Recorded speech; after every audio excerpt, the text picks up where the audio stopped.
TÜSKİ Genel Müdürlüğü'ne bağlı Şanlıurfa içme suyunu temin eden arıtma tesisimiz. Bu arıtma tesisimiz günlük 600 bin metreküp suya arıtabiliyor. Urfa merkezine biz günlük 300 ile 350 bin metreküp suyu arıtıp vatandaşlarımızın hizmetine sunuyoruz. 16 tane depomuz var, 8 tane terfi istasyonumuz var. Kademeli olarak buradan arıtmış olduğumuz suyu Urfa'nın bütün her noktasına arıtılmış su olarak gönderiyoruz. Biraz önce tesisimizi gezdiniz. İlk barajdan aldığımız, göl sahasından aldığımız suyu en son içilebilir bir hale geldiğini beraber hepimiz gördük, inceledik. Nasıl gördünüz arkadaşlar siz? İçen var mı aranızda? Evet, bir sorun yok. Koku problemi de yok. Geçmişte oldu. Nasıl oldu? Bu koku problemi vardı.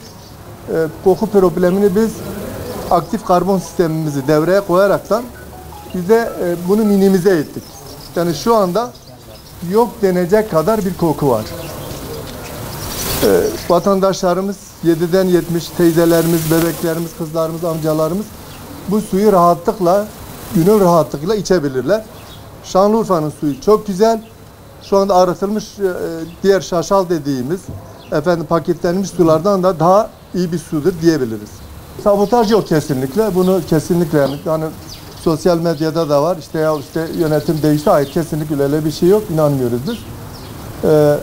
İkinci sorunuza gelirken şu. Şimdi biliyorsunuz biz suyu nereden alıyoruz? Su kaynağımız Atatürk Barajı. Atatürk Barajı fiziksel olarak Van Gölü'nden sonra Türkiye'nin ikinci büyük yapay gölü. Ve bütün her tarafta sular, derelerle beslenen bir gölümüz. Bir diğer konu, bu yıl Güneydoğu bölgesi yağış alan bir bölge. Yani bizim Atatürk Barajı'ndaki göl sahamız 3-3,5 metre seviyesinde bir yükseliş oldu. Bu suyun daha önce su görmemiş olan toprak, talaş, bitkiler, bunlar suyla sirayet edince kokularını da suya vermiş oldular ve bu su kokusu ondan kaynaklandı.